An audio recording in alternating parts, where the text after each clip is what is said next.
From the heart of the blockchain, two legends rise. Yo, it's RWINK in the cockpit, DJ Oracle in control. Teach your Mane.City like it's coded in their soul. From the basis to the D plays, every tool, every tip. They'll turn noobs into legends on this crypto trip. Grinding mission, stacking loot, dodging fakes, making moves. You got question, they got proof. Boost defense, point prestige, mo finesse. Mane.City ain't a game, it's a whole mindset test. Loaded lions in the streets, cubs chasing that bread. Every stat, every buff, yeah, it's all in your head. So plug in, level up, learn the code, know the plan. With Oracle and RWINK, you gon' master the land. Welcome to the show, where crypto meets the grind. When knowledge drops hard and the game's redefined. This ain't no chill, this is strategy and wit. Mane.City 101, now let's get it lit. Welcome to the show, where crypto meets the grind. When knowledge drops hard and the game's redefined. This ain't no chill, this is strategy and wit. Mane.City 101, now let's get it lit. Welcome back, everyone. This is RWINK7, and this is Mane.City Radio Podcast number 15. I'm joined again with DJ Oracle, so thank you for joining me. And how are you doing, DJ? What's up, RWINK? What up, everybody? This is DJ Oracle, and I'm doing pretty good, actually, right now. Checking my businesses, and I'm at Prestige 265. Yeah, right on. Yeah, you're doing the power leveling, right? Trying to catch up to Division 1? Yes. I'm trying to get up there, catch up to you guys, catch up to the cool kids. Hey, well, hopefully you'll be there soon. I know it's quite a grind having to level up, especially those last like 50 levels. It seems to go forever. Yeah, because there's so many more businesses, right? Exactly. So, I mean, we might as well just hop into it, or do you want to do a quick little shout out? Welcome everybody.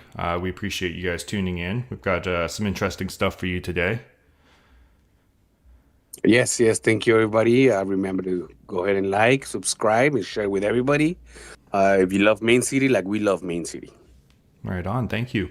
So yeah, for today, we've got, we're going to talk a little bit about the Uncharted Blitz results, how we did, any of the lessons that we learned, and potentially some of the observations that we saw, such as market activity and things like that, as well as a shout out for the top players there. We also want to discuss the Lionel the Lion, which is an Obsidian project run by Hayton.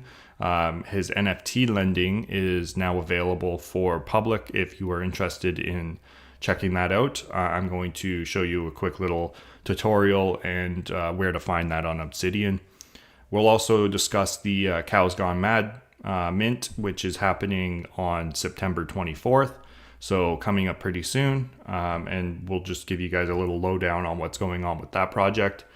And then we're going to show the upcoming Blitz schedule. It's not much to look at right now, but maybe we can do some speculation around it as to when we think, some of these big milestones might happen.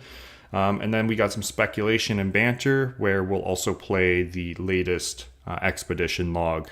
So trying to find some of that hot goo. Anyways, so that's what we got for you guys today, and we might as well just hop right into it. So, DJ, how did you find the Uncharted Blitz? Did you feel like it was a pretty good blitz for yourself, or found yourself lacking a bit? So I did want to wait. I didn't want to jump in right away, like on the first blitz that we had the regions. I said, let me wait into the better day. And I just couldn't. The itch was too itchy, and I had to scratch it. I waited a good maybe like 10 hours after I just logged in, put a few businesses down, probably got just that very minimum play. And then when it was like hour 10, I was like, I can't, I gotta jump in. And so hopefully I do want to wait until it's was it 2x or 5x, I think? Yeah, what was that? The third day where it's their 10x, which is actually just 5 times the points. But yeah. Yeah. So yeah, that was Sunday, right? We started on Friday, and by Friday night I started playing. I wasn't able to be as disciplined as you were to wait until Sunday. So I did see the benefit of, like when you're not fighting the big boys up there, at least not right away. Eventually you get up there. uh, and I kind of like had to get up there and had to start fighting. I just kept putting a lot of defense up. Um, and let's see, what was I running? I did an Apex to like Prestige one and a half, I think. And then I just kept going with a Museo quality two. I kept failing. I couldn't get it up to quality three. Yeah, those And then failures are so bad. I failed a few as well. Not museos, but yeah, it was bad that, or I don't know. We all yeah. know it's pretty bad, I think. Yeah, and then I was lucky enough to get an LL Sport Quality 3, so that was a little bit easier to bring to Quality 5, and that's where I brought it up to Quality 5. Then I did a Leo and Co, Dan, and a couple of cool cats. Um, so yeah, I think I gotta try to take advantage of the better day. For my next strategy, I gotta try to see. I mean, some people even kind of wait until almost the last day, right? I Yeah, saw a well, lot of people in the last few days. exactly. But usually with those people, right, they're purchasing something fairly substantial off of the market. I know, like, even Meta, right? He didn't play the 10x at all. He pretty much started at the end of the 10x day. So he only played for about 4 days, 3.5 days or so, and still was able to secure himself rank two. I think he said he Mhm. also hit Prestige 17 or something like that, 16, 17. So that's insane because when you think about it, that's, like I couldn't even do a Prestige a day, right? And I still ended in the top 100, right? Well, 76 or Mhm. 77, somewhere around there, I think I finished. So, he's doing almost, or he is doing over two Prestiges a day. Mind you, he would have had to purchase something off of the market, and, that catapulted him quite well. But yeah, it's just insane. So I joked with him. I was like, yeah, when's 21? When are you going to hit that 21, three Prestiges per day? He probably will. Oh, I mean, probably. he could have if he would have done it earlier, right? Like at the beginning of the 10x. I think so. Yeah. Yeah, exactly. But hey, you never know. Well, and he was very close to surpassing Darklos. So congratulations to him for taking number one spot. But I know Meta was pushing pretty hard there at the end too. But yeah, Yeah, I'm looking at uh-huh. yeah, go for it. Sorry. No, I was gonna say I'm looking at the cash that they generated, and Darklos ended up with 100A and Meta 1C. So that's two whole letters apart. Yeah, that's a lot of prestiges apart when you think about it. But again, Yeah. all it matters is basically your rank on the live board, right? So that's what's getting you that live power, or the power added to your total power. So that's The really the total only power. important part. Yeah. But yeah, I guess for Yeah. myself, Yeah. like you were saying, Yeah. How I about think I you? held off a little too long. You know, Oh, yeah. yeah, I ended up right behind Zemet, another Legion player. I used to play Void, Cypher. Now he's Zemet. He was literally 4 or 5 people ahead of me, right, as we're moving up the leaderboard. So he would always take everybody that was available to hit before I was able to hit them. So it was just like I would get into the next spot and be like, man, there's nobody here that I can attack. He already got all the easy attacks. So like I ended up that was one of my biggest issues with my tactic. I think I waited a little bit too long, that I didn't have a high enough live rank when the 10x started. And then I tried to build into a good live rank and I couldn't break into like the 20s.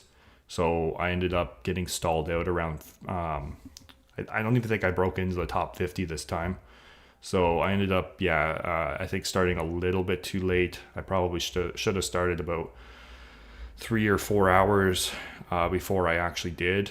And I think I started somewhere around like a couple hours before the 10x day started or something like that. So that's a little bit more refinement. I'll keep playing around with it and see where the happy medium is. But chances are, we're not going to have another day three. I'm sort of thinking the next blitz might be a day two or maybe even a day one 10x. So we'll see what they do.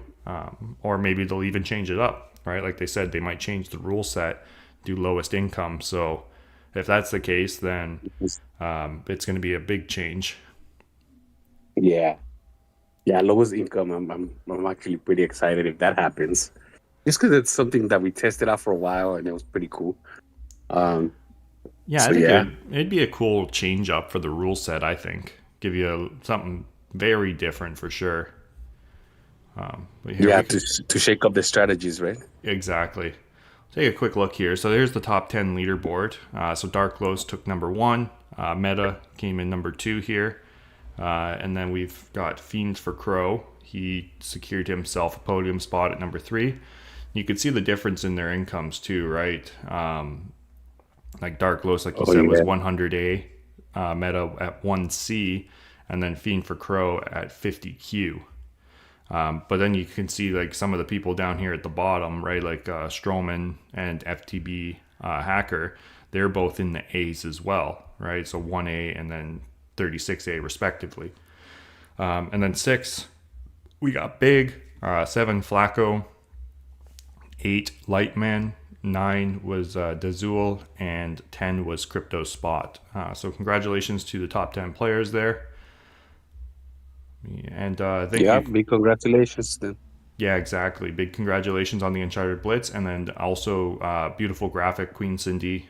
She's been doing quite well with some of these graphics, so appreciate your contributions to the community.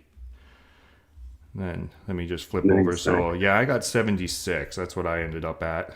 And then let me see where you are here. You ended up at 108, huh? 108, yeah. Just I was hanging out to 100. I was trying to hang on to the 100. But then I got Sunday is a pretty busy day for me too with volunteering at church. So I spend a lot of my time at church. So I couldn't like play the whole game. But yeah, just strategies. We'll see how things go. Yeah. Well, that's it. You never know. Maybe, might need a few more NFTs or whatnot, which I think could lead into our next section. But I think the last thing I wanted to talk about is maybe some of the market activity. I know personally I couldn't really, like yourself, I wasn't even able to play at all on the last day. I ended up, I basically had no time. I was on a bus with no Wi-Fi, so that was like 8 hours of transit going up to a border. So I didn't have any time to play. I think I played maybe like 2 hours of the 15x just to sort of like basically stack as many boosters as I could and just like let it ride. So I mean, that also affects your performance obviously when you sit out pretty much one of the biggest days that is 40% of your total power. But I did notice a lot of market activity, right? There was a lot of like good prestige businesses and they were going for cheap, right? So there's potential for if any of these newer players are actually interested in it. Like there were some prestige 5s and prestige 6s going for like 10K vouchers, right? Which is pretty cheap in my opinion, because that could easily get you into something like a live rank 50, right? Maybe even live rank 30s, right? And that will pull you into a really good position just by buying one of those and feeding it with cool cats. So there's some strategies to be worked on there, for some people that are newer, very low diamond generation. They could easily be purchasing some of these, the second last day, even the last day, and get themselves into a really good live rank and potentially pull themselves into like the top, 150 without even really playing too much, just sort of like passively just collecting diamonds and stuff. So yeah, that kind of surprised me. We'll have to see again next competition what the prices are in the market. Yeah, I even I saw it too, like the day before we were finishing up, and I was like, man, I could have just waited until this day and then buy up from the market. Because yeah, for 1K you could get at least like a prestige 3 or 4, and that could at least help you, like you said, get you to those, get over the prestige. The first couple of prestiges, it seems like it's the hardest grind for some reason to get to prestige 1 or 2. Yeah. Well, actually, no, prestige 3 was kind of hard too. Yeah, because getting to prestige 1 isn't too bad, right? Like you've got so many businesses, but then it's sort of you need to prioritize which businesses you're going to run with, right? I was lucky. I actually got out of a blueprint a quality 4 LL Sport, and I was super excited because it's like, yeah, I wanted to use a LL Sport because of the Ishin Revengers joining, right? So I was pretty happy with that drop, and that was one of my main businesses. I ended up pushing with a arcade up to P2, and then just realized it's costing too much to continue to bring it up. So I ended up dropping it and just running. I think I had a Felice. What was it? Pride Record, a LL, a Den, and a Leo. I think that was sort of my setup, and they were all over quality 3, so it wasn't too bad. It worked well enough, but I think I've learned my lesson. I think I say it every time. It's like, oh, I'm not going to play with a legendary. I'm not going to play with a legendary, and then I get a legendary drop, and I'm like, I'll play with it for a bit, and then I pull it up to Prestige 1, and I'm like, well, the sunken cost fallacy. I might as well just keep running with it. And I do realize now it's just like, you bring that business up, and it's just maybe bring it up to Prestige 1 and then just leave it there. It gives you that little extra boost, but it's too difficult to pull up to Prestige 2 and Prestige 3 and just keep bringing it up forward unless you've got like a really good setup. And I don't think I have those skills or that planning really, or understanding of the game to have a legendary setup like some of these top players. So unfortunately, I think I'll be leaving them behind, trying to make some crow off of them. Luckily enough, though, I did sell that P2 arcade for 30K vouchers, netting myself, I think, 25 after the sale. So it at least added some extra points or some crow to my wallet, which I think I spent on businesses to attempt merging with. Yeah, because the quality, it's definitely very, very helpful because, you increase the quality. You increase your gold income. But yeah, I feel the same way. Like once I pulled an Apex, right? And it's super, super helpful because especially at Prestige 0, because it's helping all your other businesses. But yeah, you're right. Once you start needing to get more businesses and those businesses need diamonds, yeah, I think people at the top that use them, it's because they buy diamonds knowing that they're going to be able to make their money back with their businesses that they sell and all that. But yeah, it's like a different level of gameplay when you actually start buying diamonds and stuff like that, Yeah, no, exactly. And not something I'm really that interested in. I'm more interested in, letting the NFTs that I'm using in game sort of speak for themselves and design a strategy around that. I even typically don't purchase businesses off the market, right? I try to play with what I'm dealt just to see how well I can do. And that's what I find fun, and, designing strategies around what the blueprints provide me. So it's entertaining to me, at least. No, I feel the same way. I feel the same way to try to find a good setup for that one blitz, right? Because you start from zero. It's not like a normal mode that you can kind of take your time moving things around or selling and buying. Mm-hmm. But in Blitz, yeah, it's the same. I only bought the businesses same as you, just to merge. I didn't buy any other businesses. I feel the same way. I feel like I'm putting my money into the NFTs, and at least I have enough NFTs to block a lot of the attacks that I was having going my way. So that was good too. But yeah, I don't really like to buy things from the market. I want it to be entertaining, fun, my own actual work kind of thing. Yeah, no, exactly.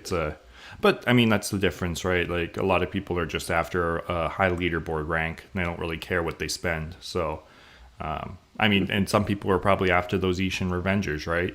Trying to secure themselves because they're like a $50 NFT. So if they made it into the top 20, they secured themselves a nice $50 NFT if they were using the Ishin Revenger. Yeah. Yeah, I saw your video where I think 2 people weren't using it, huh? Yeah, well, Meta wasn't. So I don't know. Maybe I doubt he really cares that much. He likes to be on the podium with the NFT that he chooses, right? He's not, I don't think he's really chasing after these extra bonus prizes. He's just playing because he likes the game, so. Yeah, I agree too. But yeah, I think that's pretty much all we got for the Uncharted Blitz. Some lessons learned. Need to get better at my strategy with designing my city and choosing when to drop specific businesses, and also maybe I need to look at purchasing some stuff for merging, but my merging rates are terrible, so I don't have success with it, so I just sort of forget about it. Yeah, hopefully you'll just get the businesses from the blueprints, right? And we don't have to buy any. So Exactly. that's the good thing about having so many blueprints. But of course, a lot of them are gyms and diners and cats. Yeah, well, that's it. A lot of those, and that's something I haven't really been using are any commons, so I might have to try that out. Maybe toss a couple commons in there, but we'll see. But yeah, I mean, we can lead into maybe part of the strategy some players need to address is their NFTs that they're using, right? And so might as well lead into the Lionel Obsidian NFT lending project here. So this is a NFT lending platform that was designed as a brainchild of Hayden. You'll see him in the Discord quite a bit. I know he's in the Obsidian Discord a lot more now. And also he runs the Lionel project, which is where this NFT lending platform originally came from. So shout out to Hayden. Also, happy birthday. Hopefully, Yes. Happy birthday, Hayden. Happy birthday. yeah, hopefully you're having a good one. And so he just brought out the lending platform. So let me switch over. We'll do a screen record on the screen recording. So let me just bring up, where is it? Here we are. So this is the Obsidian platform.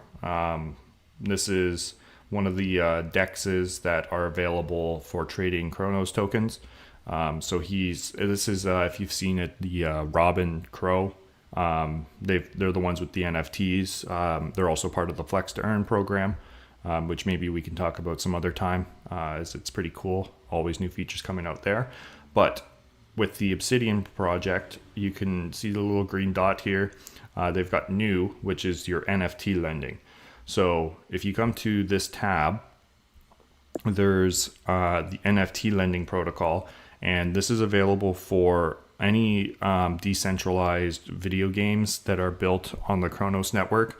But he also is primarily focusing right now on the Mane.City game because it is the biggest one available. So you can scroll through. There's tons of stuff for people to borrow. They've got anything from crazy monsters or monks, Mary, Ishan Revengers. There's your lands. Here's the NFT project that's associated with Obsidian Finance. So if you're interested in borrowing one of them, they've got the weapons, the tools, pretty much anything that you could really want to better your game.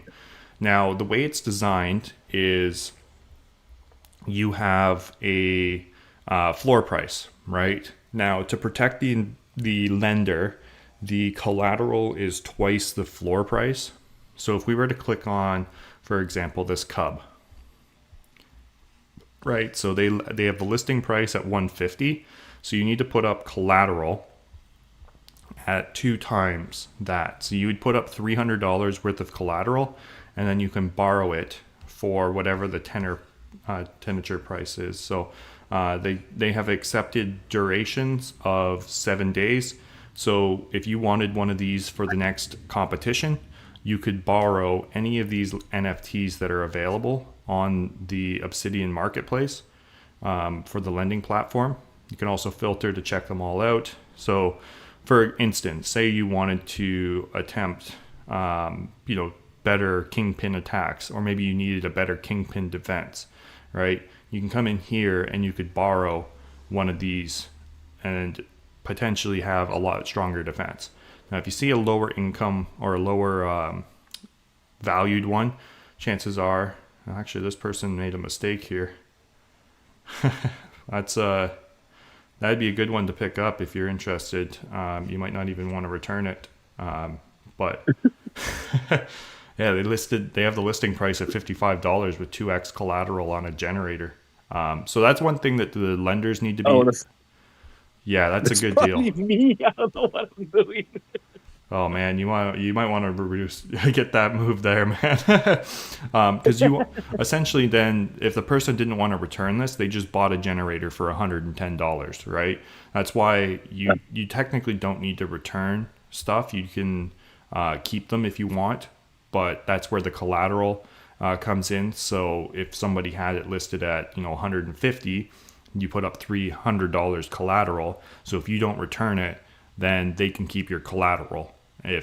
But if you do return it, right, you then get your collateral back, less some of the fees, right? So there are some fees. They'll be pretty apparent when you do go to borrow, and I think they're only like 3 or 4% or something like that. So it's pretty good. I mean, it's not massive income for the lenders, but it is some income if people are borrowing their NFTs. So definitely check it out. If you are looking at, maybe trying something like a bigger land, right? Maybe you want to try playing on a legendary or an epic, or even maybe there might be some mythicals that get published here. So you're able to go check out these different land strategies and see whether they work for you prior to doing the big investment and actually purchasing it.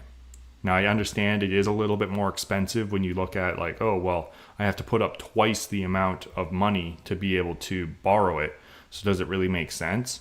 And I mean, as long as you return it, you aren't out any money. So it does work quite well.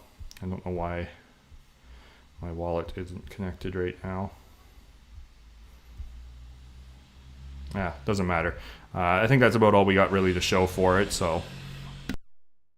Well, that's a good thing that we're like talking about it right now, because like you said, right? I had a few NFTs, like some lands, and like some of the best things that I had is the generator, which is the one that I have a 55 with collateral. So what I was thinking is like, if I put it like I don't know, like $100, like who's gonna wanna borrow it, right? Yep. But I didn't think about it like the way you said it. Like, oh yeah, but they can also just kind of like borrow it and not return it.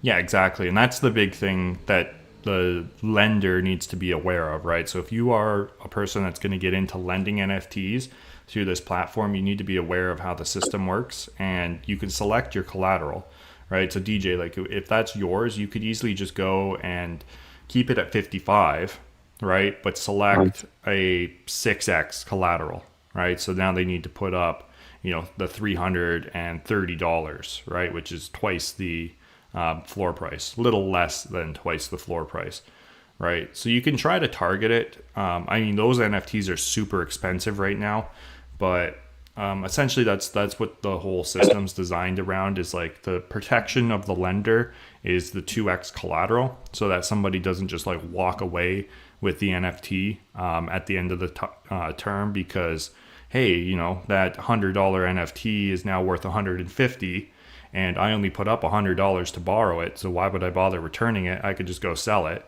and I made made $50. The lender just lost $50, right? That's where that collateral is there to like keep everybody honest, in a sense that like, hey, I do want my NFT back eventually, right? So don't just walk away with it. And if you do walk away with it, I have enough collateral to then go purchase another one off the market to replace it. Got it. Yeah. So that was mine. So I'm gonna do what you said. I still want it to be low enough for people to afford to borrow it, but I don't want to end up, losing it, like you said. So, because that's basically way under. Ask for more collateral, right? Yes. Yeah, that's the easiest way. Keep the low price to borrow, and then just ask for more collateral.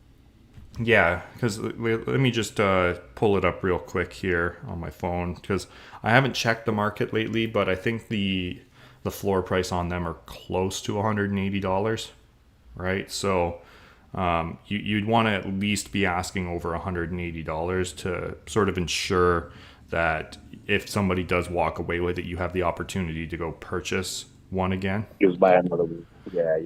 Yeah, so let me just bring that up here. So yeah, a power generator right now is $140. So you would want to, at $55, I would say maybe put it at 4x collateral. It's still cheap enough somebody would borrow it. but it also secures yourself enough to go and purchase another one if you needed. Nice. But they do jump pretty quick. All right. There's 3 at 140, 1 at 150, and then we're back up to 180. So not very many available. And there's only a few at 180, and then we're up to 210, 215. So Wow. They're pretty hot commodities at the moment. Yeah, and they definitely could come in handy on a competition mode because they pack some power, right? They pack some punch.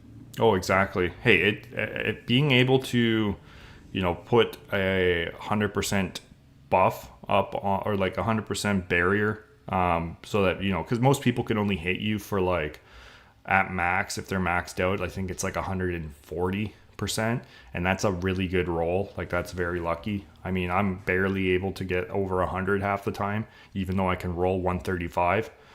So, if you're able to get an 80 to 100 defense, that stops people from stealing a lot of bonuses off of you, and also having that you get 20% back, right? So you can have a good extra little booster there for your city too. So they're nice to use, which is why I wanted to highlight the Obsidian NFT lending protocol for any of these newer players that are interested in trying out Mane.City at a higher level, but not necessarily wanting to put the money into the game right now, right?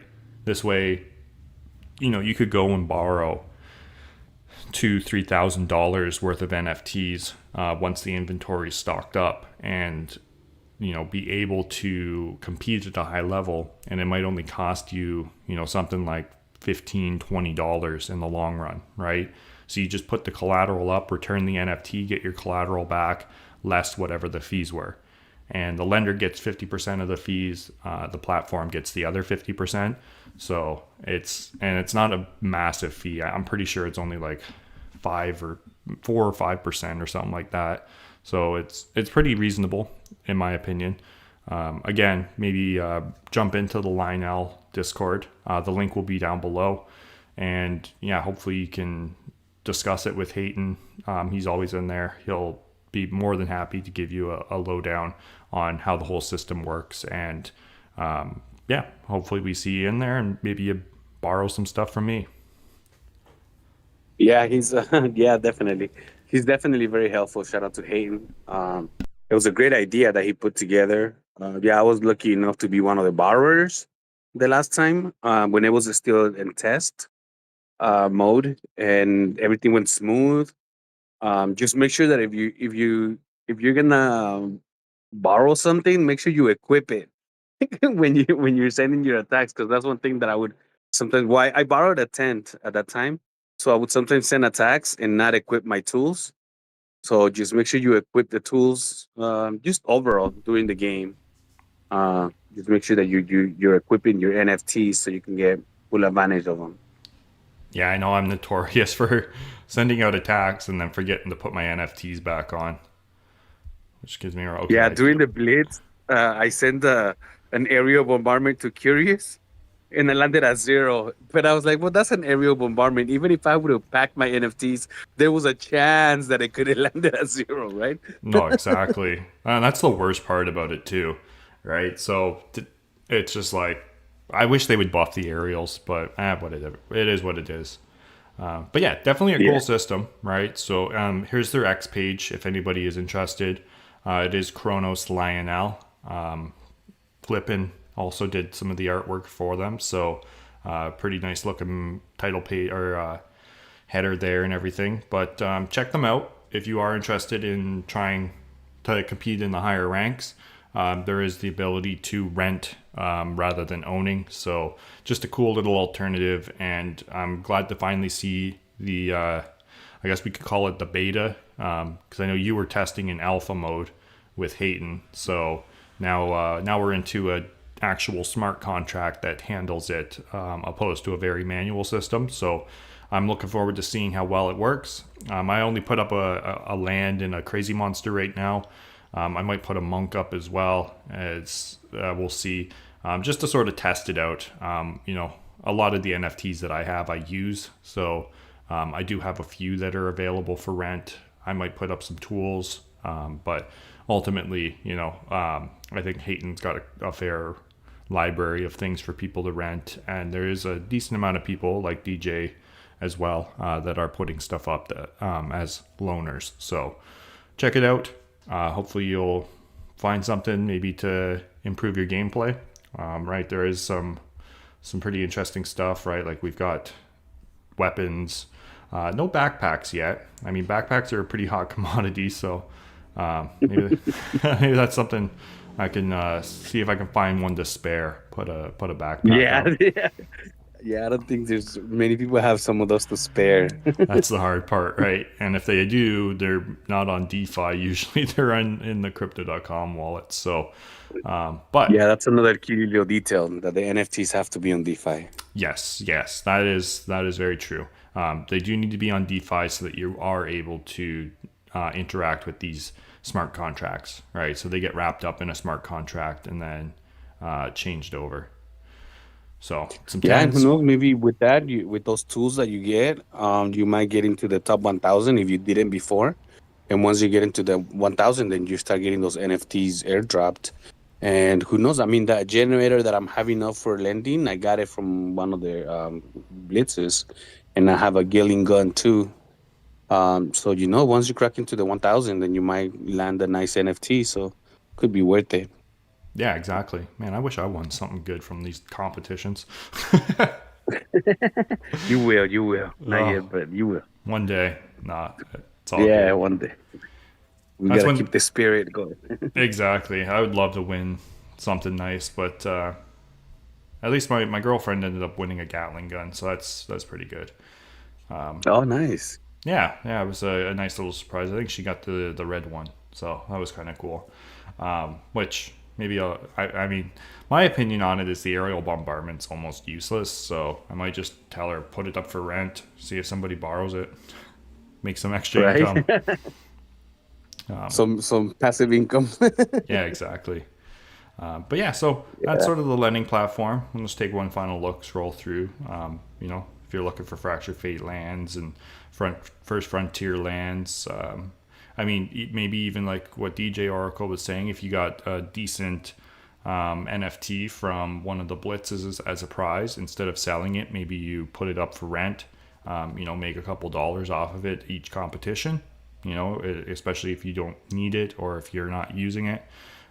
Could be a way to go, or at least until you can time a good peak on the market and maybe sell it off if you really don't want it. But yeah, there's at least this is an option now, which is really cool to be able to potentially lend out NFTs to people, opposed to just having to sell them on the market. So it's a good alternative, a good way for newer players to test the waters with some of the higher level and more expensive NFTs. Now I get it. Yeah, you're putting up a lot of collateral, but you're getting all that collateral back as long as you return the NFT, which, as a secondary, make sure you understand what the contract date is, right? You don't want to be putting up a NFT or borrowing an NFT and then missing the collateral return date. So definitely keep an eye on those. Maybe set a calendar reminder or something, because I'd hate to see somebody borrow something and then go to return it and it's 10 seconds after the contract expired and the person already accepted the collateral. So be aware, try to return it early if you can, and yeah, good luck in the next competition. Hopefully something like this can help you out. Yes, and again, another reminder, if you have any more questions, just go to their Discord, and they're super, super helpful, whether it's on the general talk or if you open a ticket. They're very helpful, very patient. They walk you step by step. So, go ahead, and it's a great opportunity. Perfect. And then I guess the last thing we'll say about the Lionel Discord, there is 2 chats in there. I know the Legion aren't as active, but I believe he is looking to decommission the Void specific Discord and is moving it over to the Lionel project. So you can get verified by Lionel as a Void player, and that is where they do discuss their strategies during competition. So check that out as well. The link will be down below. It's going to replace the Void Discord link, which you might see in previous videos. So it is changing out as he is going to shut that one down. So I think Yeah, I'm also updating my links. When I put the links for the Void, I'm also updating it to the Lionel. yeah, So, yeah, yep. because unfortunate, but well, maybe you can convince him to hand it over to you or something. We'll I see. think there's money involved, I think, right? Maybe. Yeah, I don't know. I'm not too sure. Because I know Kimbo No, and I gave think him. yeah, and it's not super active either way. So I think it'll be good. I mean, whatever he thinks is best, I'm behind it.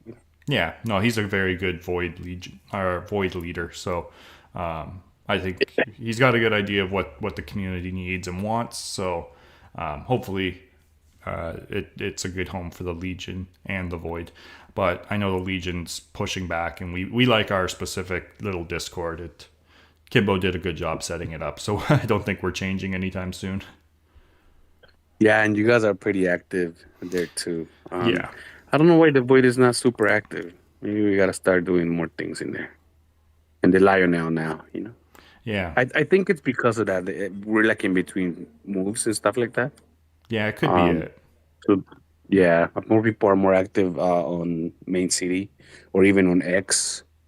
But yeah, once everything's official, maybe we'll start doing some giveaways and stuff like that. Yeah, true. That'd be good. That usually brings in some players. I know that we try to do a few at least during competitions. But Yeah. right on. So yeah, congratulations again, Hayden. Happy birthday as well. And yeah, we look forward to seeing the lending protocols develop and continue forward into other games. And yeah, congratulations. It's a big milestone. Yes. Yeah. Congratulations. It's a great project. And yeah, as more NFTs are being incorporated, more gamings, it should take off. It's pretty good. Yeah, which, speaking of which, I know the Cows Gone Mad, which will transition into their mint, they will likely be involved. And I guess just to give you guys a little overview of what's going on with the project prior to showing off the video here on the mint page, they are designing a sort of like a battle royale tower defense open world shooter game based off of cows, which the Cows Gone Mad being like the mad cow disease is their sort of medical tie that they like to bring in.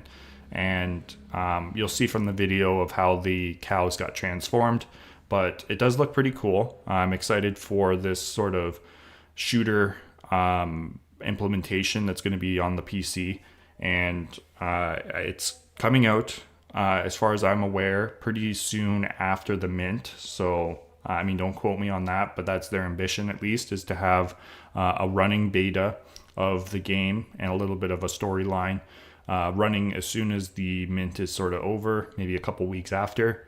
Now, the cool thing about these NFTs that I'll call out is that they apparently are using Immutable to store the metadata of your progress on the game. So as you play with your NFT, you're actually increasing its value by, generating experience and leveling up your character. So there is some way to actually add value to the NFT by using it and playing the game. So I'm looking forward to it. I'll switch over to the screen recorder now, and we can take a quick look at what the actual trailer is. And then maybe DJ and I can talk a little bit more about this Founders Edition. Sounds good. So let me just play the video here.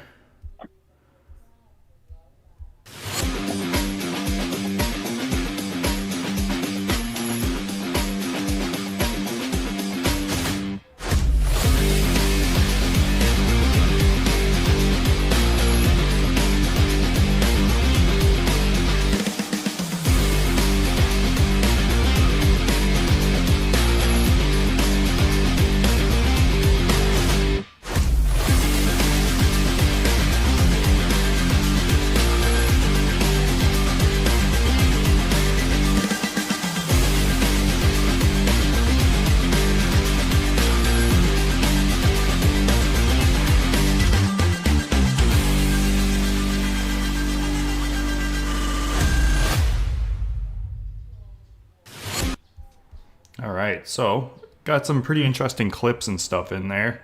You can see they've got some shots of the different cows here. There's also some shots of them. This is going to be one of the main enemies, which is the wolf. And you can see the towers in the background that you're sort of defending. They've also got like customization of weapons. So you do some like farm engineering stuff on them. What else we got here? They got so you can see the crosshairs there for the shooting mechanics. I know it looks a little rough right now. This is apparently like pre-alpha. So this was even before they had some testing. I know they're currently testing out the system with a closed alpha right now. So hopefully everything gets a little bit more polished as they proceed forward. But it looks pretty good to me. You get the different mini maps and stuff like that. Looks like some explosives and stuff over in the corner here. So yeah, I mean, pretty interesting concept. Especially with them partnering with Mane.City as well. So here's a quick rundown. So there is 2,222 Founders Editions being released, and I believe there's like 6 legendaries, but I think 3 are available for mint, and then 3 are going to be part of giveaways and stuff like that. I'm not 100% sure on that. Just that's my understanding from when I read their paper, their terms and conditions. Now, for eligible users, there is a pre-mint. It opens up 60 minutes before the actual scheduled drop. And this is available for Loaded Lions, Dark Lions, Cyber Cubs, also holders of First Frontiers. Kind of interesting that they don't have holders of Fractured Fates on there, but it is what it is. And then there's also some interesting partners here. The Mad Hair Society. There's the Psycho Kitties, the New Era. And then there's also the Crazy Monsters Arcane Creatures. So they are working, if you listen to their AMA, on a little collaboration with some of these other, insane asylum potential clienteles, right? Like crazy psychos and mads. So they are. I think that's a good. Yeah, they got I think they're calling it like the Madhouse or something, if I remember correctly from the AMA. But anyways. Not what we're talking about. So they are the interesting part about this drop for me is, it is like a competitive strategy tower defense game. So they have their own game that they're building, but they're also partnering with Mane.City. So we're able to use these NFTs in Mane.City, right? So this isn't like one of these drops where it's like, hey, you're just, buying it for the benefits of Mane.City and maybe some of the other small benefits of their own ecosystem, right? Like this is actually their own game that they've developed. I mean, they've got footage and everything. So as to if it's on time for the release or not, I can't say, but it is interesting that they have something more than just, the integration with Mane.City. This game's going to be pretty interesting. I know there's some other collaborations and stuff going on with it that we can't really speak about, but it's an interesting concept that's going to, I think, be worth minting personally. Now, my estimate, there's no official number on how much the mint per NFT is going to be, but if I were to guess, based off of probably how much it cost and everything, I would say these are probably going to be about $60 to $80 per NFT, somewhere in that range. So especially with how small the Founders Edition is, right? There's only 2,222 of them. So that's a pretty small number. And to recoup developer costs and also try to recoup some of the costs to get into Mane.City, I would think that they're at least above $50, $60. So probably somewhere around $70, maybe $80. But we'll see. Hopefully they come out with the information soon, because it is about 17 days, 8 hours as of recording here. So Yeah, it's gonna be a really cool drop. I was thinking about the same thing. I was thinking $50 on the price. But I think what I like the most is the feature that you mentioned, that you're actually your NFT is gonna be able to grow as you grow with the game. So it'll increase its value because it's increasing the XP and everything that it's attached to the NFT. That is like super interesting. Had never heard of that myself, but it's a really really really cool concept. Yeah, I agree. I mean, talk about increasing the value of an NFT, right? Exactly, right? So, potentially if you get a pretty rare looking one, it's rare, it's got some cool traits, so it's valuable there. But then if you use it quite often in the game, and I wonder if it's like, hey, you're selling this one, it comes with these weapons and all this other type of stuff that's been unlocked, right? So, whereas like before, it's like, a concept of like just a skin, right? It's like, oh, okay, it's just a skin in the game and all your progress stays with your account. Now it's like, no, I can sell the account technically, right? So you could go and it's like, Yeah, I want to start over again. I'm going to buy the cheapest NFT and I'm going to grind it up. And, after like 3 or 4 weeks of grinding, maybe you take a $60 NFT and, turn it into a $500 NFT because you've unlocked a ton of stuff and you've, put that value into the actual NFT by playing the game. So it could be I think it's a really interesting concept and twist to the NFT integration for a game. Yeah, definitely. I can't wait to mint one of those. It's going to be really exciting. Like you said, especially because the number is pretty low. So I think it's going to sell out pretty quick. We'll see how it goes. Oh, most definitely. It's well, Right. we'll see. I mean, I thought the monks would sell out. They had an extra like 200, 250 above this one. So, yeah, I don't. It's going to be interesting, right? It's going to be a fine line between how much they're charging, and how soon I guess that beta for their game comes out, as well as their promotion, right? And that being said, we're not being paid at all to discuss it. We're discussing it because it is part of Mane.City, and we're just excited to see what comes from this project. So hopefully they are able to mint out. I mean, I'm going to probably try to get 5 of them depending on the price. If they're $100 a piece, maybe I'll just get a couple. If they're $50 a piece, I'll definitely try to get 5, just for the Mane.City benefits in and of itself.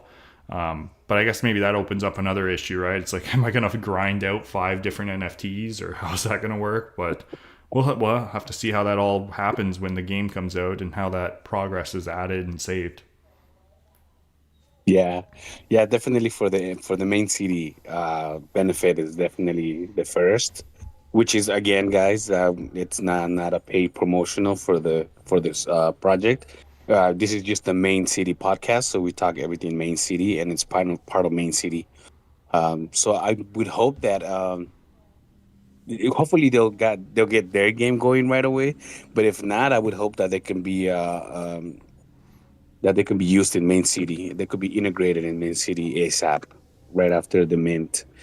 But we'll see. We'll see how it goes. Yeah. It's one of the most exciting NFT drops that, at least for me, because of the dual utility. Yes, I agree. The concept of another game to play, right? So, unless the only thing I think might stop me from playing it is if Mane.City integrates some massive sort of similar exploration, first person shooter or even third person shooter kind of concept to there, through the exploration and monster fighting.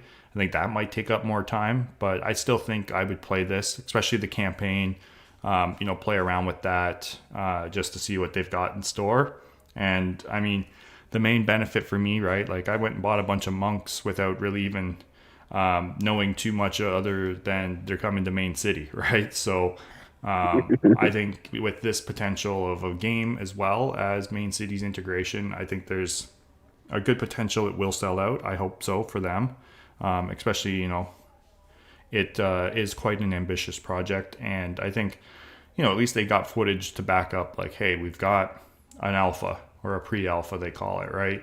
And I know they did a little demo in their Discord showing off what's going on with it. So if you're not in their Discord, we'll put a link down below as well, so you can go check it out. It is specific for the game. So yeah, hop in there and hopefully we see you guys on the mint. Yeah, definitely. Let us know what you have, and it'll be an exciting day. Yes, hopefully I mint the one I want is the actually let's see if we can let me just see if I can pull it up real quick to show their legendaries.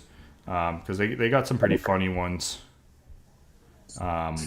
They've got like there's like a what do they call it? The primal moo or something like that. He's like a cave cow. I guess I don't know what you want to call it, but so they've got the at least the ones that they've shown so far are pretty interesting looking to me at least. So we'll see. I mean, they've got your gold one, right? They've also got a one that's like all iced out, as in like he's actually frozen, not Dimonds ice. So let me see. Okay, here's a GIF of two of them. Just switch over to the screen recording. So this is the gold one, and then the iced one. And then let me see. They do have. I don't know if my internet's just being slow or if it's X. They do have. Oh, it's on their X page. Their X Yeah. page, is that where? Yeah, I'm Okay. just scrolling through their X page right now. Oh, here he is. Neanderthal cow, primal mooster. I don't know why it's not loading here. There we go. So that's the one I hope I mint if I do mint a legendary. I think he's hilarious. The caveman looking guy. And then they got two others. Let me see if I can find them here.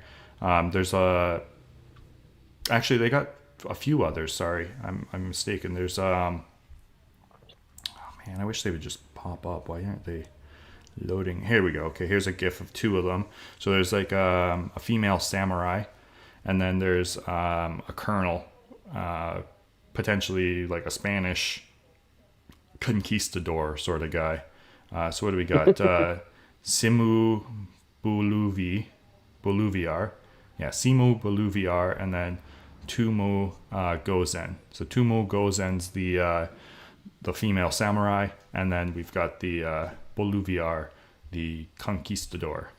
And then who else we got here? There's also a colonel. He's got a handgun. There's also one that kind of looks like Genghis Khan. And then let me see if I can pause it. So there's the Genghis Khan kind of looking one. Let me see. There's the Napoleon. Maybe he's called Napoleon Bonaparte. I don't know. And then we've got this Colonel guy. So those are sort of the legendaries, as far as I'm aware, that you potentially could end up minting. I'm not too sure if all of them are available, or if it's just these sort of ones. As to which ones are available. There is the gold in them. So this is pretty much a shot of like all of the ones that I know that are available. So good little gift. Definitely check out their X page if you're interested. And yeah, it's coming up September 24th. So like we said, 17 days. Yeah, I'm looking at their X page now, and their NFTs are facing right. Huh? I think a lot of the NFTs are facing to the left, and theirs are facing to the right. Yeah, sort of a different stance. So yeah, I don't know. They're kind of funny. I'm excited to see what it comes from it. I mean, even just with the game hype, right? Just to have a different computer game to play that potentially. Now, I'm not saying guaranteed, but there is potential, I think, that they might be introducing some sort of play to earn sort of concept. But I don't know how that's going to, other than, I mean, the integration or the concept of like storing your metadata and progress for the NFT. So there is that also play to earn aspect, which is a little bit new compared to, the ability just to play it and win tokens. Yeah, maybe you're able to build weapons or unlock weapons that you can sell or something like that. We'll see how Yeah. they. Yeah, I'm excited about the game. Yeah, exactly. Hopefully they come out with some more information, maybe some more hype information or a specific timeline for the actual beta to come and be released. So that would be cool if they had that prior, or maybe they still call it an alpha. I don't know what they're calling it, but it'd be cool to get some of that information prior to the actual launch of the NFTs. Now, one thing I do want to stress as well is, at least for my knowledge, I believe I read it somewhere, is the game is going to be free to play, right? So players in the long run, maybe a year from now, can join and play for free. They don't need one of these cows. But that's where, like, I think the ability to level up your cow and you could sell it to somebody that really likes the game, right? Then they could purchase one of these founder edition cows. So there is some good potential there. And I mean, being a founders edition, I hope that this is it, right? There's only going to be 2,222 of them. So yeah, kind of cool that they're also going to be part of Mane.City. Yeah. Right definitely. on. So, I mean, other than that, I think we can maybe move on. We can, move on and talk about the... let's move on. Yeah. Now, the Blitz schedules, right? Who doesn't love cows, right? Exactly. I mean, I love beef, so... There you go. I love my hamburgers. Oh, so good. Nice steak, But yeah. So what we got here is the, if I can find it again, there we are, the competitive schedule. So let me just bring that up on the screen recording. So we'll talk a little bit about the upcoming competitive season. So you can see we've already completed the first two blitzes. We had the Blazing the Trail Blitz and then the Uncharted Blitz.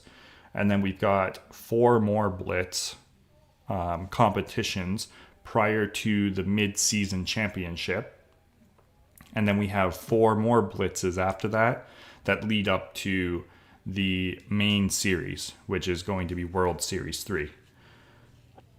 So, exciting stuff. Definitely a lot of competitions to participate in. But yeah, I mean, do you have any speculation, DJ, that maybe you want to share? I'm thinking Blitz 2 is probably going to be, seeing as it's like the halfway point, I have a feeling it's going to be a 2-week competition. I know they did 2-week blitzes prior to Series 2. So I feel like that makes sense. Now, alternatively, it could be all 1 weeks. And then the mid-season championship is a 2-week, right? As sort of like a bigger competition, which I think I would prefer that more, just because I find, unless the prize is very enticing, a 2-week competition is quite a bit. And I mean, the 4-week competitions are insane, right? So that's a whole month of playing that you need to be playing fairly consistently too, right? So I think, it'd be nice to see Blitz 2, 3, 4, and 5, basically another week competition, and then the mid-season be a 2-week, and then we go on to the Blitz 6, 7, 8, 9 as another 1 week, and then the final is your 4-week. The 4-week. Yeah, that would be good. I was surprised that they didn't have any showdowns, any weekend showdowns this time around, huh? Well, I wonder if they might still do some weekend showdowns. I don't know, maybe they Is that on the Blitz schedule? Yeah, exactly. They might just do them impromptu, right? It's just sort of like, hey guys, we're a little late on bringing out Blitz 6, so we're doing a showdown this weekend or something, right? And it's just vouchers. I think all of these blitzes will hopefully have NFT prizes, right? So that's my guess, is like they're showing anything that's actually bigger prizes, and maybe they will still do some showdowns. Okay, that's a good way to put it. Yeah, maybe because there's no NFTs, they're not putting it on their schedule. And I think also maybe the game is like more evolved now. I think maybe that I'm not sure, but maybe the weekend showdowns were another option for them to kind of like tweak things around. Maybe as the game is getting fine-tuned, maybe they just don't need them as much. Yeah, that's Maybe true. they're just okay, right, with the 1 week. Yeah, because like with the I know right during those showdowns, right, that's when they first introduced the auction system, right? So that was our demoing of the auctions, trying to figure out how that all worked and fine-tuning it. So that could be potentially, if there is big changes that come, they do those smaller showdowns just to test it out, get some feedback really quick, opposed to, after a full week of playing.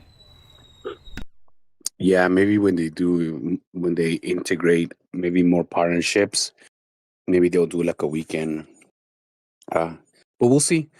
Um, I kind of like those weekends sometimes. I mean, they do have vouchers, right? Even there's not that many vouchers, but I mean, who doesn't love vouchers? But just to practice, just to start off with like zero and trying to like get a strategy going, I think that's why I like those weekends. Yeah. Showdowns. Yeah, and the weekend ones are very different, right? Because it is all about like just pure income, right? There's just like get every business on the floor, put them all, just start generating as much gold as possible. Because there's no waiting around. There's no, specific day to attack and build up a good live rank. No, it's just go. It's a shotgun blitz basically. Just go for it. Everybody, right out of the gate, no lollygagging. So it's definitely an interesting experience. And I hope they do a few because, it'll be good leading up to the World Series 3 for some of these smaller competitions for newer players to, try to refine their strategies too, right? Yeah, that's a great point. Those weekends will be really, really good for new players. Exactly. And Maybe especially if they as we start go doing the mobile. Yeah, exactly. Yeah, there you go. At mobile, that's probably where maybe we'll see some showdowns. Maybe once that comes out, that's probably end of October. I have a feeling probably Halloween. Dead on the end of October. Yeah, I could put my Halloween shirt, Loaded Lion, to use. There you go. That'd be cool. I don't have a lion shirt or a loaded lion with a Halloween one. I had looked at them. I thought they were kind of cool for that specific reason, but just don't have the funds for it.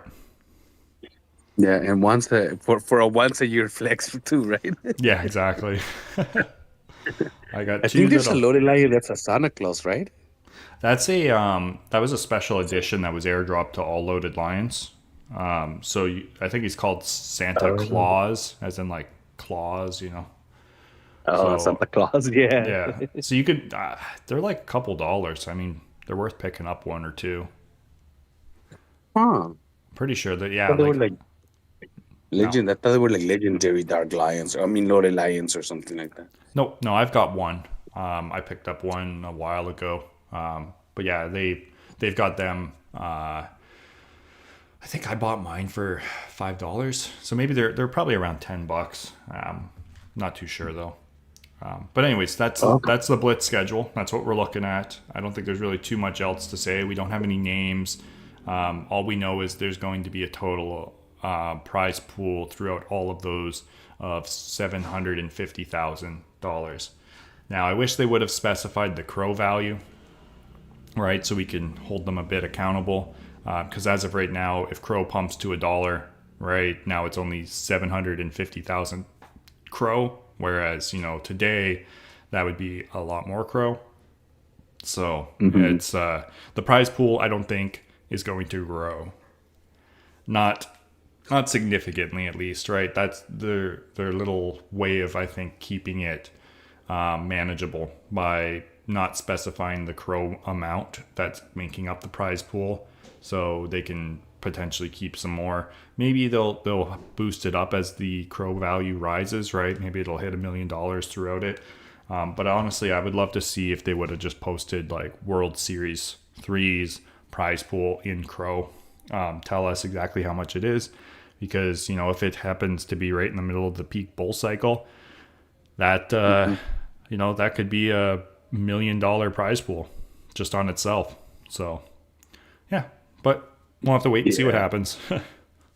Yeah, and I think they probably do it kind of like that, like the way you're saying it, just to kind of like prevent them from just throwing a whole bunch of crow when it pumps. I think it's kind of like Minted versus Crypto.com's NFT platforms, right? Because Minted I think it's all priced in crow, Yes. but the Crypto.com it's priced in dollars, so it doesn't matter how much the crow goes up or down. on the crypto.com site, but on the minted, it kind of does, right? Yeah, exactly. Because if, Crow doubles in price, everything listed just doubled in price on minted. So, Yeah. Whereas crypto.com, it's still the same dollar value. So I think that's a way, yeah, like they don't want to break the bank, I guess. yeah. Yeah. But, well, whatever. We'll see how it pans out. Maybe we'll get lucky and, the prize pool for World Series 2 or World Series 3 will be right at the very bottom of the bear market. And it'll be a lot of Crow. That's what I'm playing for is the Crow, right? I want the Crow because I know it's going definitely. up. I don't care about the US dollar value. Yeah. Stack the Crow. Exactly. That's why I got to quit spending my vouchers on useless businesses in this game. For real. The amount of money I wasted. For something useful. Exactly. Uh-huh. Like the amount of money I wasted on those merging videos is insane. Like now that I look at it, especially after the Crow pumped, it's just like, cool. I just spent like almost $1,000 just wasted on these. Oh well. Oh well. Hindsight, right? You'll get some more. That's all right. That's all right. You'll get some more vouchers. Exactly. Hey, I mean, I almost had 400 Crow from the last competition. I think it was 394 or something like that. So just gotta keep stacking it. Hopefully new players come in and are actually looking to buy businesses. I've got a few businesses to sell, so we'll see how it all works out. But yeah, we'll see how the game evolves. So maybe they'll switch the blueprints again. We'll see. We'll see. yeah, At least we have the options there. well, I guess we might as well get into the speculation portion of this as well. So, I mean, I really do hope they change the blueprints. 7 blueprints per level is way too many. Like you can see even the floor price, right? Like we used to be at about at least 150, almost 200K vouchers for just one legendary, right? And now we're down to 50, if 50. A bunch of them are sitting on the market at 50, right? It's just like, wow. Yeah, we've come so far down just because they're printing too many. Like that's too many legendary blueprints.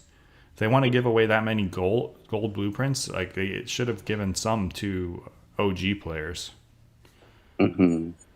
But yeah, it's not like and they're worried about flooding the market. None of the OGs are gonna probably sell.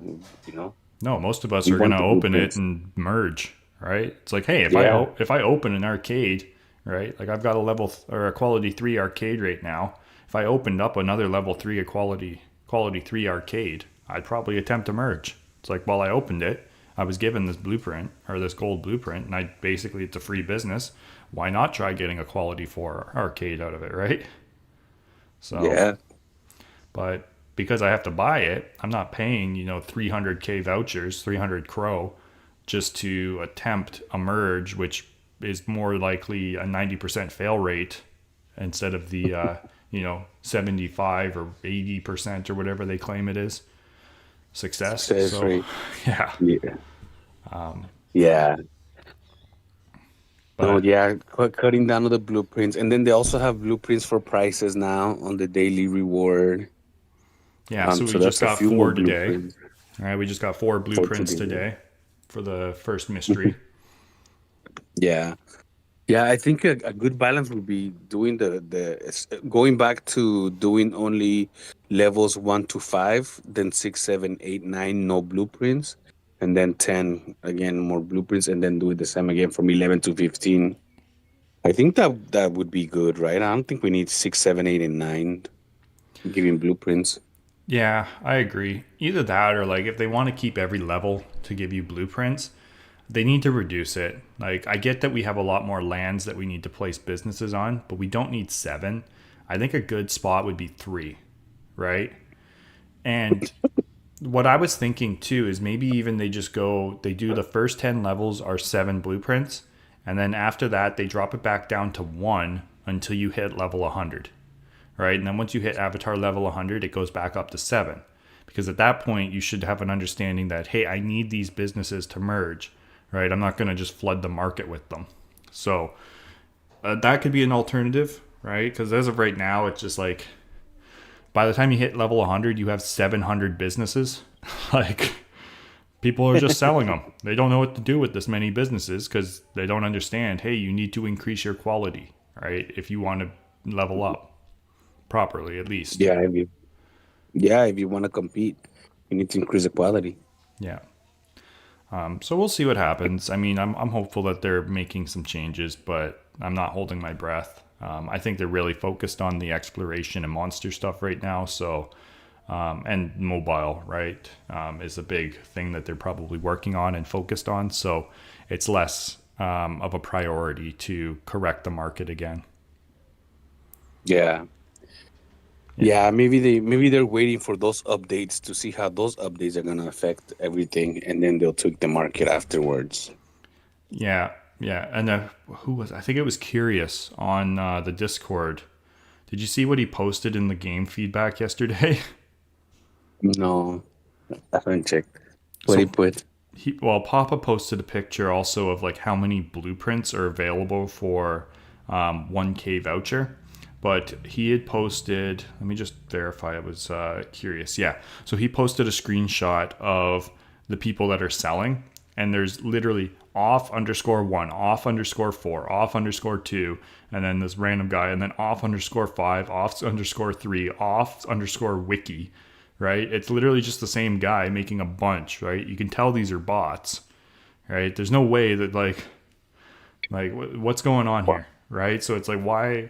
And they're all like within, the same sort of, well, I guess one's at rank 1,700, and the lowest one is rank 2,640, right? So it's sort of like, it's clearly identifiable. These are bots, right? Like, it's not like it's Lion, right? Like it's like you specifically chose a random name and you've been just making multiple accounts. Like, who's going to make off_ and then just numbers, right? Other than a bot.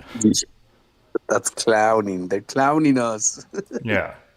So to me, it's like you guys have just introduced bots again, right? Because now if they pull legendaries, which they're going to pull legendaries, right? And it's not that hard. It's going to take you maybe a couple weeks to put all your NFTs. Because that's the thing. Like when you bind your account, it doesn't mean that you've bound the NFTs to that account, because you can just go and transfer all of your you could just connect your CDC account to another bot account, right? Now you generate enough diamonds, buy one big business off of yourself, right? Just keep swapping that one big business around to all your bot accounts, and then you can just basically create a fake CDC account, because these guys don't give two craps about it, right?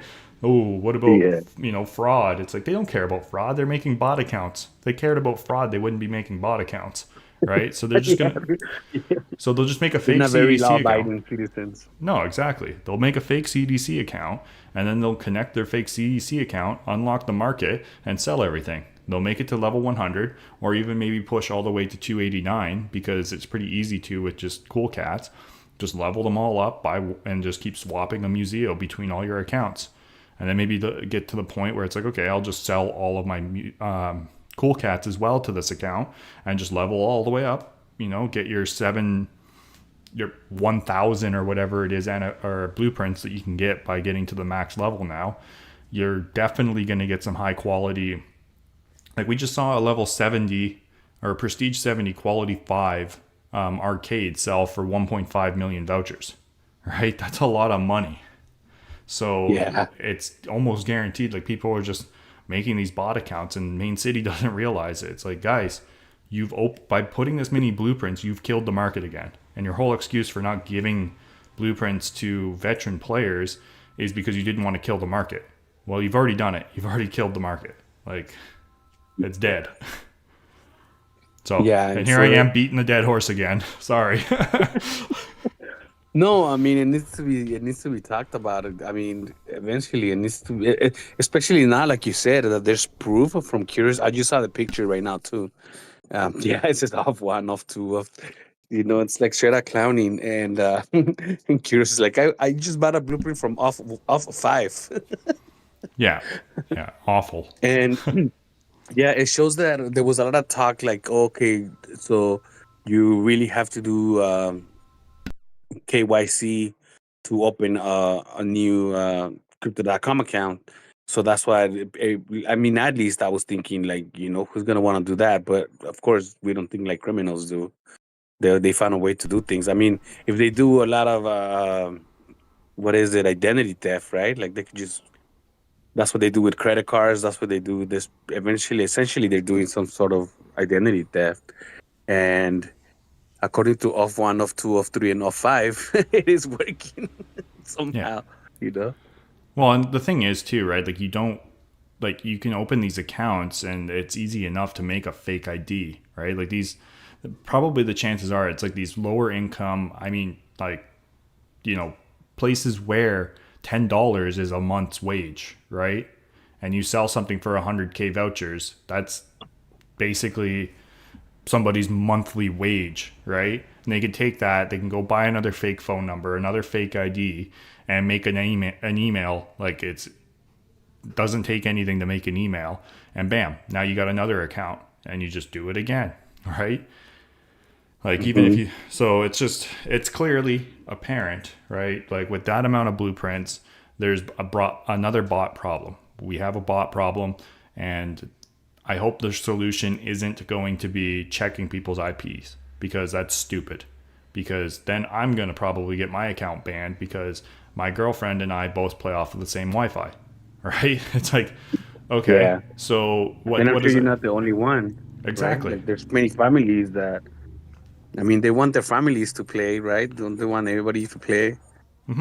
Well, like Um, I would have got blocked too, right? Like when I was back home with my mom, right? My sister, both them play, mhm. right? Their accounts would have been blocked or mine would have been blocked, right? Because we're playing off the same IP address, the same internet provider. It's like, well, people have families, guys, and guess what? Some people can actually get their families to play games, like Right? so. And I That thought that's what you guys wanted, more people involved in playing the game. exactly. So hopefully they come That's up with a wild. solution here. I think it's to get rid of the 7 blueprints, right? That makes more That's sense. one. Yeah. How about also like not do the binding? Just keep a high price for you have to pay a certain amount of vouchers to unlock the market. That was kind of working well, no? It was, but I, I mean, they also had the way to do it for free, which was a high level, right? And well, I mean, high level 25, level 25 is really nothing. But what But I, at least you kind of invested in playing a little more, I guess. yeah, and that's why like one of my suggestions was, and I'd suggested it forever ago too, prior to the binding and prior to even the update on costs and all this other type of stuff. My idea was like base it off of daily roar spins. We get 13 daily roar spins per day.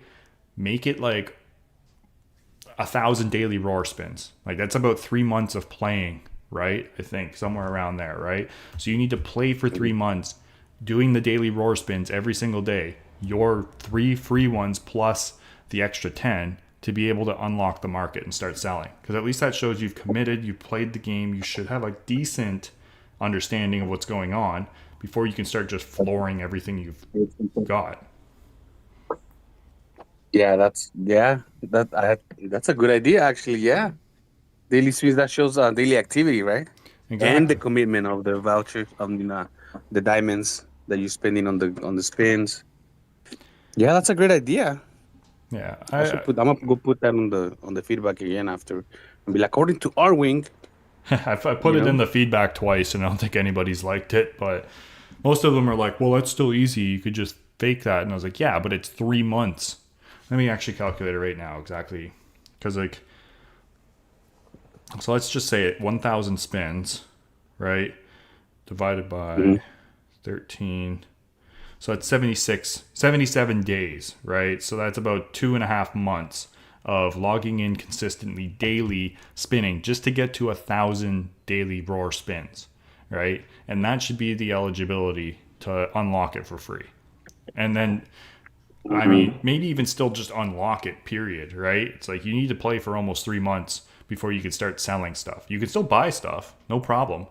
But you can't just go and start selling all your blueprints and selling all of your good businesses just to pull the little bit of crow out of us that you can. But we'll see. Yeah, You need to make that's a a good change. one. Thanks. Yeah, I'm glad you Yeah. like it. That was the only solution I No, came up with definitely. because like it makes sense, right? It's daily activity. It's Mhm. also something that needs to be done consistently, but you can't also just pay to bypass it because you can only buy 10 extra spins, right? So it was some sort of like it was just a nice medium of like it shows you played. It's also free to do, right? So it's not like it's costing you anything, but I guess it might be a turn off because it's like, well, I have to play for about 3 months before I could start even making money off this game. And it's like, well, I've played for like, you know, 20 something months and I've barely made any money off of this. All I've done is, well, I mean, most of my prizes go into more businesses and, recycle into the game. So I guess technically I've made money off of it, but I've also spent a fair amount. Yeah. Yeah, I think the daily rewards sounds fair. I mean, yeah, you have to kind of like wait to make money, but it helps to not. It helps to keep the economy of the game sustainable, I guess. It's not Exactly. just like handouts. Right now, I feel like it's handouts for everybody.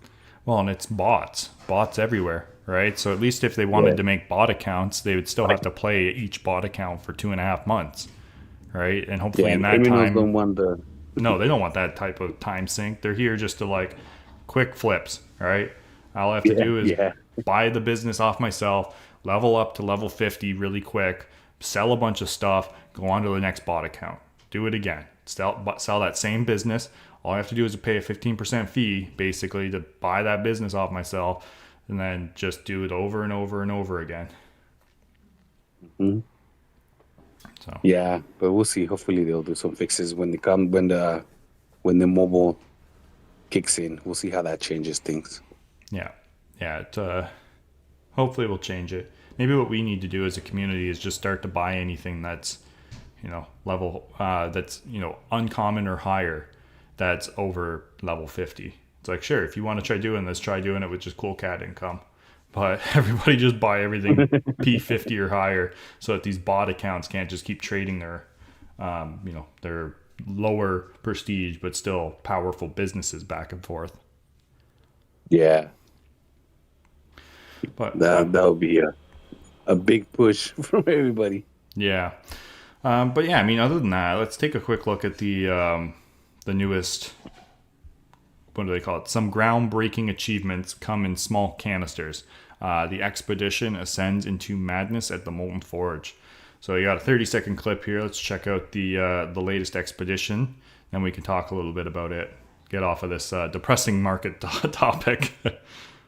Yes, let's move on. Yeah. All right. So I'll play this video here. Go get hot goo with big pitcher. What the f? This is probably it. Very hot goo. Very big pitcher. They say this bad boy doesn't melt. Let's see. What? Simple job, my ass. This is bullshit. Oh, whoa, whoa, whoa. Why is it turning? Wait. Why is it getting bigger? Why is it getting... Nope. Okay, I got it. Let's get out of here. All this work for this bit of juice. Looks refreshing. Stupid Cubs. Go. There we go. I love that little clip. Just stupid Cubs. But yeah, it's pretty cool looking little videos. I'm loving these. They're a lot of fun. I mean, I'm surprised they're throwing in some of the words that they are like bullshit and everything, right? But Yeah.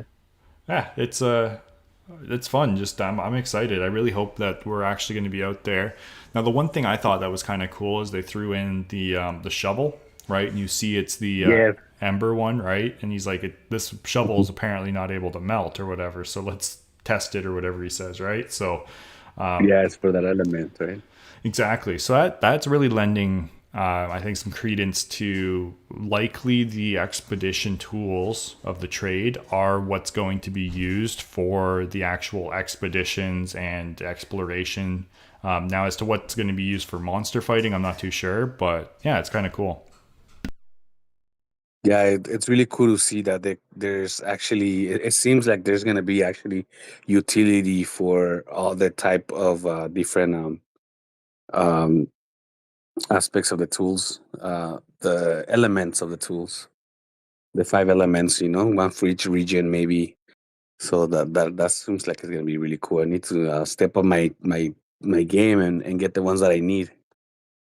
Yeah, well, that's why I'm glad I completed my elements set. Cost a little more than I wanted, but I'm wondering like if the tents, right, are going to be like the mobile shelters will be sort of like a way to save your point in that specific region. So you need somebody in the party, your expedition party, to have one of those tents to be able to save a point or set up a camp, right, that you can come back to.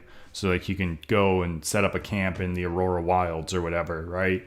And then go back and check on your city, and then you can come back right to that same spot. That'd be kind of cool. Yeah. Yeah, that sounds kind of cool. That sounds real cool.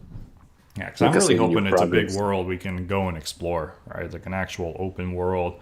I mean, it doesn't have to be like pure open world, more like a linear open world where it's like, hey, we still got boundaries, but there's lots of stuff to explore, check out, different caves, different hidden chests, different resource spots.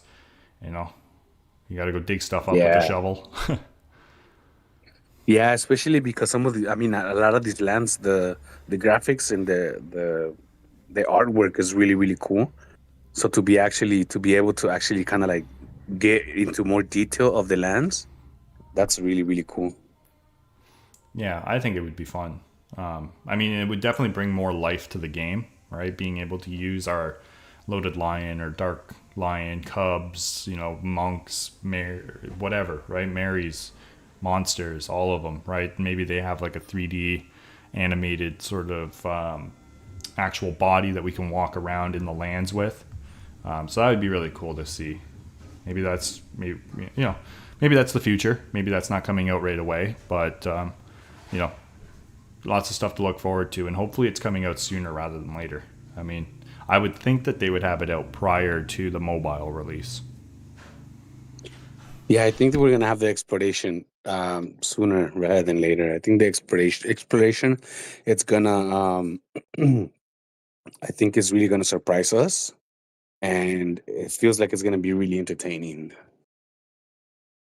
Yeah, I wonder if it'll be after the next Blitz, right? So we've got like the Uncharted Blitz, right? So there's the Blazing the Trail Blitz. Like, okay, we're blazing the trail into the Uncharted, right? Now we're into the Uncharted world, right? And we're exploring. So maybe there's going to be some sort of like expedition Blitz or something like that. And then after that Blitz comes out the actual expedition stuff for normal mode. Mm. Yeah, I think so. Yeah, the way they naming the Blitz, it sounds like it's playing into the actual exploration. Um, I don't know. For some reason, I think in September, in this month, we're gonna have some really exciting game and news from Mane.City. Hopefully, it is the exploration. But I think Yeah, they're gonna start moving a little faster than we think, just because their deadlines are coming up. And I think they're actually. It looks like Nix is really working hard at these things in the background. yeah, I agree. I really hope that we've got, even if it's just at the end of the month, and then that gives us about a month of testing out this type of stuff.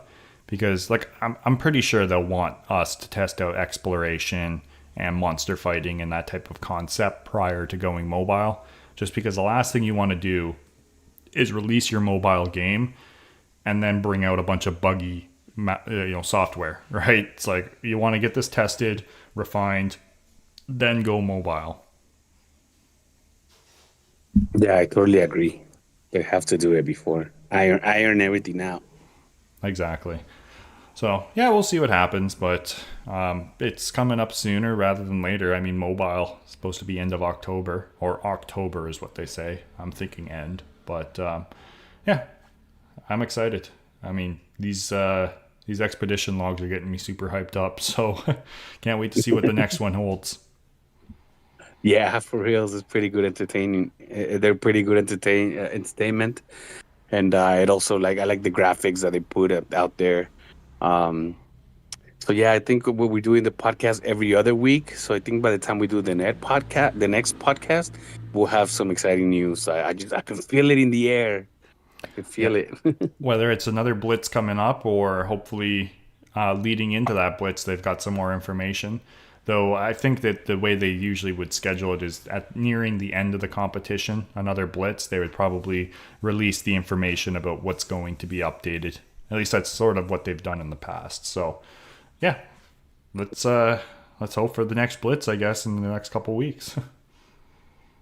Yeah, can't wait. Can't wait. Right on.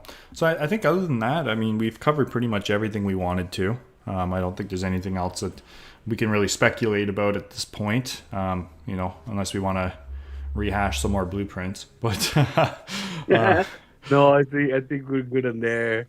Yeah, let's move past the blueprints, and we'll talk about it when we have news about the blueprints. yes, exactly. When there's not at least there's a solid 1K floor. So if you want to buy some blueprints, you can just go to the market and purchase blueprints galore. Yes, and now you can even sweep them with that sweeping feature. Yes, there you go. I think I bought like 10 the other day. Yeah, I haven't bothered buying any. I'm just waiting for them to change the market floor. Next thing you know, we'll be down to 200 vouchers, so not even 1,000. And they'll probably be down at that floor. And I'll be like, man, I just spent so much earlier. Oh, well. But I remember buying blueprints at 10K. That was wild. That was a seller's market. Should have been selling rather than buying. Yes, yeah. Well, even like I've bought a few gold blueprints when they were under 20. And I was like, yeah, it's a good deal. Now I look back at it and I was like, man, that was such a waste of money. Oh, well. Yeah, but it's hard to know the future, right? Oh, that's it. I had a feeling the bots were back, and they are back in full force. Yeah, so, that's true. But yeah, I mean, other than that, thank you again, DJ Oracle, for joining me. We're about coming up on an hour 36 minutes here, so I think it's probably a good spot to stop. Next one probably will be leading into another competition, so about 2 weeks from now. Keep it on your guys' radar. I know this one was a little later than we wanted, but life takes precedence, so we had a few things that needed to be taken care of. But we're trying to keep it on a 2-week schedule here, so 2 weeks plus or minus 2 or 3 days here or there. So we'll keep at it, and thank you for joining me. So hopefully everybody, you guys enjoy your weekend, and we'll catch you in the next one. Yes, thank you again for hosting. Thank you for keeping us in track. Thank you for all the graphics that you do on your side, showing everything for the video. So thank you for keeping it all together. Thank you guys. If you guys are still here, we appreciate you. I know you guys do like the podcast because I get a lot of feedback. So we appreciate all the support, and we'll catch you guys on the next one. Awesome. Thank you. And yeah, drop down in the comments below anything you guys want to hear us talk about, or if you're excited for the Cows Gone Mad, or if you're going to test out that Lionel project. But, or even just drop down some information about your guys' Blitz. Anyways, we will catch you in the next one 2 weeks from now, hopefully. Yes, catch you guys in the next one. Lates.